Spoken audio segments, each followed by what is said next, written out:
So how did I come into music? I didn't really come from a music family.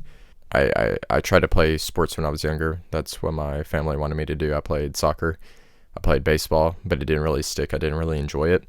Um, Eventually, I took like piano lessons and drum lessons, but it didn't really come around to me that I really had a passion for music until I started playing saxophone. Sorry that this was my last chance. Saxophone was like a very awakening moment for me when I started playing it and getting really into it. And later I was inspired by like other people like Leo P, which made me move from alto saxophone to baritone saxophone. I became very obsessed with like music theory. Like I would go home from school and just watch videos on like teaching music theory. Like I memorized the entire circle of fifths. You could give me a circle and I could redraw the entire circle of fifths. I could transcribe music as I was sight reading.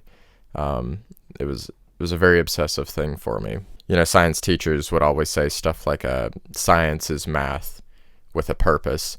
But for me, music was math with a purpose. In about 2015, launch pads became very popular. You know, everybody was making Launchpad Skrillex covers or whatever. And I thought it was cool, so eventually I got one. And it came with a copy of Ableton Live Lite.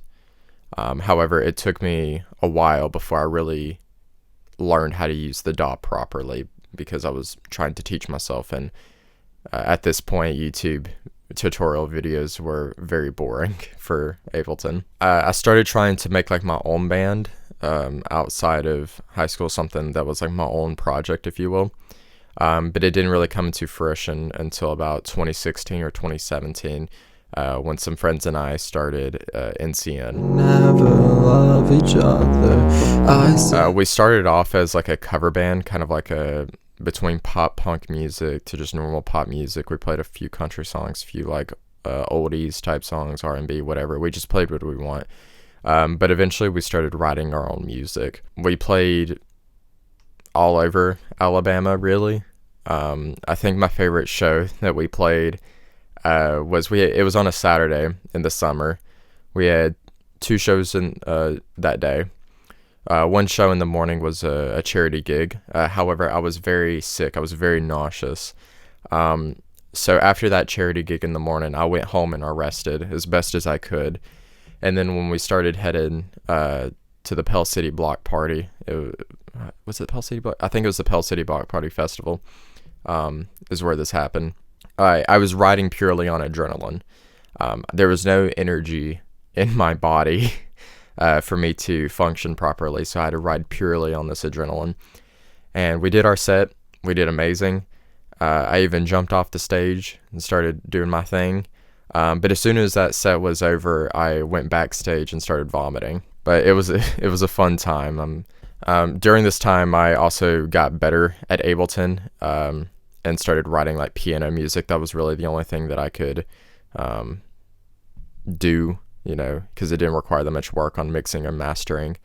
And it was fine. It was fun. And during this time, I was listening to a lot of like EDM music, metalcore, and classical. But when NCN started making original music and we had like a couple songs, we started wanting to record those songs. So then I tried getting in recording. I started networking with like local recording studios, volunteering there, just, you know, sitting in the back of the booth, like picking up nuggets of wisdom as people would come through. But eventually I bought my own microphone, the classic blue Snowball Ice that I feel like every rapper starts off on. And I tried recording my band with that. And I also like started a side hustle, like just recording local rappers. However, whenever it was time for me and the drummer to graduate high school, we knew that the band was also going to die with it. So I think in a sort of preparatory stage for the band going to end, we started kind of doing our own things separate outside of the band. So my friend Patrick, the lead singer, he started writing his own music. He started doing like rap music under the name 32 Flames. And then we had our other friend, Brian, aka J-Ro. writing his own music too, and he was like featuring on some songs. So I'm not as talented at Patrick at singing, but being around them and having fun with it, I was like, oh, I'll try rapping too. I'll try doing a thing or two too. And it was very uncomfortable for me, trying to get comfortable hearing your own voice, recording your own voice, and doing that. It was very weird. But eventually I got comfortable with it and just did the best I could, and we had a lot of fun. I found two musicians, or two artists, How's Hales III from Now Here, and Wiccaface Springs Eternal. Now, neither one of these people I would say are good singers. However, they wrote music with such passion, and it was very obvious they loved what they were doing. They loved the music that they were making, that it inspired me. It's like they can't sing, but they still did it anyways, and I thought that was something very precious. So I wanted to take that same route. You're stuck inside my head. I wrote the song Tragedy, and something about the way I layered my voice, the way I wrote that song, it was like the first song I wrote completely by myself and did completely alone, that I was like super proud of.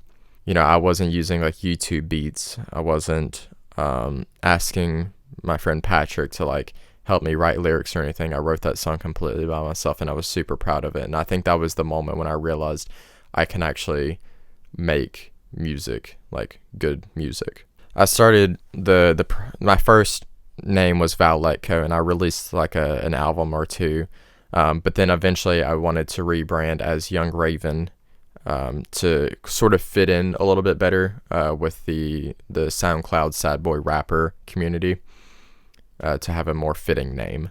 However, whenever I was like 20 or 21, I realized that my purpose for making music had changed, which is when I rebranded again to Chase the Snake. Val Letko and Young Raven were more of like it was like to express my feelings. It was like the teenage angst that we all go through.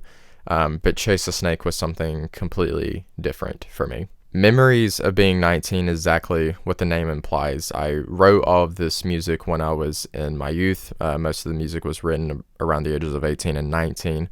And I wanted to remaster all the songs and then re-upload them under the name Chase the Snake as an album, as a sort of memorial to my previous projects. I think if Val Letko and Young Raven saw Chase the Snake today, they would be very proud. Back then, I could never really imagine, the first I could never really imagine being comfortable with my own voice, but much less, like playing my own shows with my name on the poster, having my face on the poster, selling my own merch, things like that. That's something that I could never imagine back then. I think one of the biggest insecurities with artists, especially young artists, whether regardless of what your art is are people going to like it? Are people going to say it's trash? It's terrible? And for me, my voice was kind of the biggest thing back then.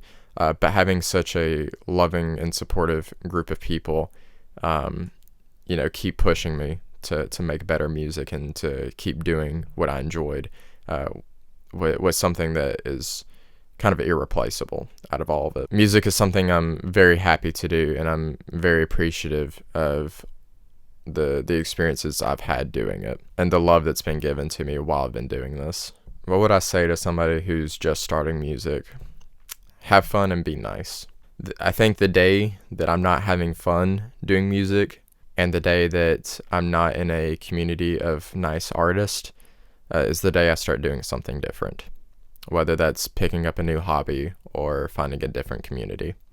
Thank you for watching this documentary interview podcast type thing. Stream memories of being 19 everywhere that there's music. Have a good day.